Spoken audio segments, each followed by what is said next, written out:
अगर तुम सच में जानना चाहते हो कि माँ सरस्वती किससे तुरंत प्रसन्न होती है, तो पहले यह समझना जरूरी है कि माँ सरस्वती केवल पुस्तकों, कलम और वाद्य यंत्रों की देवी नहीं है।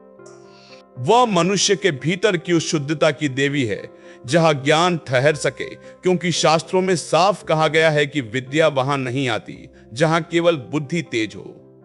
विद्या वहां आती है जहां बुद्धि के साथ विनम्रता हो, और यही कारण है कि बहुत से लोग अत्यंत पढ़े लिखे होते हुए भी भीतर से खाली रहते हैं, जबकि कुछ लोग कम पढ़े होने के बाद भी जीवन के हर निर्णय में स्पष्टता रखते हैं। मां सरस्वती तुरंत उस व्यक्ति से प्रसन्न होती है जो सीखने की इच्छा रखता है, ना कि साबित करने की। क्योंकि मैं जानता हूं का भाव विद्या का द्वार बंद कर देता है, और मैं सीखना चाहता हूं का भाव उसी द्वार को खोल देता है। इसलिए शास्त्रों में कहा गया है कि जो व्यक्ति अपने ज्ञान को अंतिम नहीं प्रारंभ मानता है, वही वास्तव में विद्या के योग्य होता है।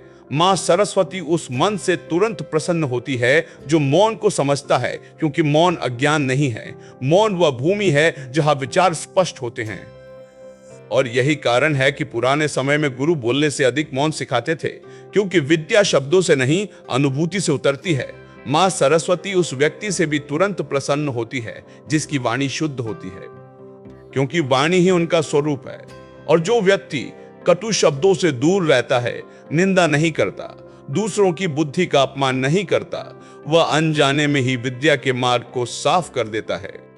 जबकि जो व्यक्ति दूसरों को नीचा दिखाने के लिए अपने ज्ञान का उपयोग करता है, वह स्वयं विद्या से दूर हो जाता है। शास्त्रों में यह भी कहा गया है कि मां सरस्वती उस व्यक्ति से विशेष रूप से प्रसन्न होती है जो गुरु, शिक्षक और ज्ञान देने वाले हर माध्यम के प्रति कृतज्ञ रहता है, क्योंकि कृतज्ञता विद्या की जड़ है। और जहां कृतज्ञता नहीं होती, वहां ज्ञान अहंकार बन जाता है। मां सरस्वती तुरंत उस विद्यार्थी पर भी कृपा करती है जो धैर्य रखता है, क्योंकि विद्या कभी जल्दबाजी में नहीं आती, वह धीरे धीरे उतरती है। जैसे नदी का जल शोर नहीं करता लेकिन गहराई रखता है, और जो व्यक्ति तुरंत परिणाम चाहता है वह प्रक्रिया का अपमान कर बैठता है, जबकि प्रक्रिया का सम्मान करने वाला व्यक्ति अंततः विद्या का अधिकारी बन जाता है।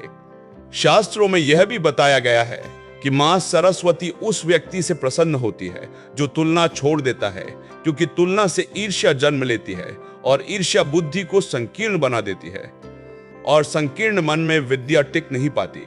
इसलिए जो व्यक्ति अपने मार्ग पर शांतिपूर्वक चलता है, दूसरों की सफलता से जलता नहीं बल्कि प्रेरणा लेता है, वही वास्तव में मां सरस्वती का प्रिय होता है। मां सरस्वती उस व्यक्ति से भी तुरंत प्रसन्न होती है जो अपने ज्ञान को सेवा बनाता है, जो सीखकर दूसरों को प्रकाश देता है, अंधकार नहीं, क्योंकि विद्या का स्वभाव बांटना है। और जो विद्या बांटता है वह घटती नहीं बल्कि और गहरी होती जाती है। शास्त्रों में यह भी कहा गया है कि मां सरस्वती उस व्यक्ति से प्रसन्न होती हैं जो स्वयं को कभी अयोग्य नहीं कहता, क्योंकि स्वयं को अयोग्य कहना भी विद्या का अपमान है, और वह उस व्यक्ति से भी दूर रहती हैं जो स्वयं को सर्वज्ञ समझने लगता है, क्योंकि दोनों ही स्थितियां अहंकार से जुड़ी हैं। इसलिए संतुलन ही विद्या की पहचान है।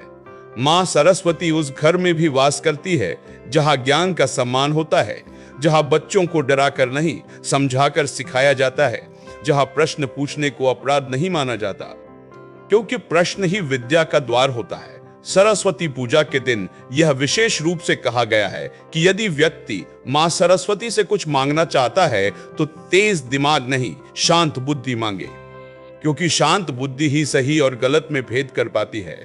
मां सरस्वती तुरंत उस मन से प्रसन्न होती है जो नियमितता को महत्व देता है, जो रोज थोड़ा थोड़ा सीखने में विश्वास रखता है, क्योंकि विद्या एक दिन की साधना नहीं, जीवन की आदत है। शास्त्रों में यह भी कहा गया है कि मां सरस्वती उस व्यक्ति के समीप रहती है जो सत्य से नहीं भागता, क्योंकि सत्य ही ज्ञान की अंतिम कसौटी है। और जो व्यक्ति सुविधा के अनुसार सत्य बदलता है, उसका ज्ञान भी भ्रम बन जाता है। इसलिए जब यह पूछा जाता है कि मां सरस्वती किससे तुरंत प्रसन्न होती है, तो उत्तर किसी विशेष मंत्र, किसी विशेष वस्त्र या किसी विशेष अनुष्ठान में नहीं, बल्कि उस मनस्थिति में छिपा है जहां विनम्रता, धैर्य, कृतज्ञता, मौन, शुद्ध वाणी और सेवा एक साथ उपस्थित हों। और जिस दिन कोई व्यक्ति इस भाव को जीवन में उतार लेता है, उस दिन से विद्या उसे केवल परीक्षा तक नहीं, पूरे जीवन में मार्ग दिखाने लगती है, क्योंकि तब मां सरस्वती बाहर की मूर्ति नहीं रहती, वह भीतर की चेतना बन जाती है। और यही कारण है कि शास्त्र कहते हैं कि मां सरस्वती को प्रसन्न करना कठिन नहीं है, कठिन है स्वयं को उस स्थिति में लाना जहां विद्या ठहर सके। और जिस दिन यह स्थिति बन जाती है, उसी दिन मां सरस्वती की कृपा बिना शोर किए जीवन में उतर आती है। ठीक है, मां सरस्वती उस व्यक्ति से भी तुरंत प्रसन्न होती है जो अपने ज्ञान को बोझ नहीं, सौभाग्य मानता है, क्योंकि शास्त्र कहते हैं कि जिसे विद्या बोझ लगने लगे, समझ लेना चाहिए कि वहां कृतज्ञता समाप्त हो रही है, और जहां कृतज्ञता समाप्त होती है वहां कृपा ठहर नहीं पाती। मां सरस्वती उस मन से भी प्रसन्न होती है जो प्रश्न पूछने से डरता नहीं, क्योंकि प्रश्न अज्ञान का नहीं, जागरूकता का संकेत होते हैं। और जो व्यक्ति प्रश्न दबा देता है वो भीतर ही भीतर जड़ हो जाता है, जबकि जो पूछता है वही आगे बढ़ता है। शास्त्रों में यह भी कहा गया है कि मां सरस्वती उस व्यक्ति से तुरंत प्रसन्न होती है जो हार के बाद भी सीखना नहीं छोड़ता, क्योंकि असफलता विद्या की शत्रु नहीं होती, अहंकार होता है। और जो व्यक्ति असफलता को भी शिक्षक मान लेता है, उसके भीतर विद्या स्थिर हो जाती है। मां सरस्वती उस व्यक्ति से भी प्रसन्न होती है जो समय का सम्मान करता है, क्योंकि समय का सम्मान करना ज्ञान का सम्मान करना है, और जो समय को हल्के में लेता है वह विद्या को भी हल्के में लेने लगता है। शास्त्र बताते हैं कि मां सरस्वती उस मन से भी विशेष रूप से जुड़ती है जो सरल होता है, क्योंकि सरलता में कोई दिखावा नहीं होता, और दिखावा ही विद्या को खोखला बनाता है। आज बहुत से लोग बहुत कुछ जानते हैं लेकिन सरलता खो चुके हैं, और इसी कारण उनका ज्ञान दूसरों को प्रभावित तो करता है लेकिन स्वयं को शांति नहीं देता। मां सरस्वती उस व्यक्ति से भी तुरंत प्रसन्न होती है जो अपने ज्ञान का उपयोग दूसरों को नियंत्रित करने के लिए नहीं, मार्ग दिखाने के लिए करता है, क्योंकि विद्या का स्वभाव प्रकाश देना है, दबाव बनाना नहीं। शास्त्रों में यह भी कहा गया है कि मां सरस्वती उस घर में वास करती है जहां पढ़ाई को डर नहीं बनाया जाता, जहां बच्चों को यह नहीं कहा जाता कि अगर नहीं पढ़ोगे तो कुछ नहीं बनोगे, बल्कि यह सिखाया जाता है कि पढ़ोगे तो स्वयं को समझ पाओगे, क्योंकि डर से ज्ञान नहीं आता, केवल स्मृति आती है, और स्मृति जल्दी टूट जाती है। मां सरस्वती उस व्यक्ति से भी प्रसन्न होती है जो अपनी वाणी को सत्य और मधुर दोनों रखता है, क्योंकि सत्य बिना मधुरता के कठोर बन जाता है और मधुरता बिना सत्य के खोखली बन जाती है, और विद्या इन दोनों के संतुलन में ही टिकती है। शास्त्र ये भी बताते हैं कि मां सरस्वती उस व्यक्ति से तुरंत प्रसन्न होती है जो प्रतिदिन थोड़ा सा आत्मनिरीक्षण करता है, जो यह देखता है कि उसने आज क्या सीखा, न कि केवल यह कि उसने आज क्या प्राप्त किया। तो उत्तर यही है कि वह उस व्यक्ति से प्रसन्न होती है जो सीखने को अपनी पहचान बना लेता है, जो विनम्र रहता है, धैर्य रखता है, प्रश्न करता है, सेवा करता है, तुलना से दूर रहता है और ज्ञान को साधना समझता है। क्योंकि जिस दिन यह भाव स्थिर हो जाता है, उस दिन से विद्या किसी अवसर की मोहताज नहीं रहती, वह हर परिस्थिति में मार्गदर्शन करने लगती है, और वही सच्ची सरस्वती कृपा कहलाती है।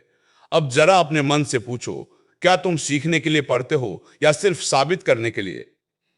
अगर आज ये समझ दिल के किसी कोने को छू गई हो, तो मां सरस्वती से बस यही एक प्रार्थना करना, मुझे तेज नहीं, शांत और विनम्र बुद्धि देना।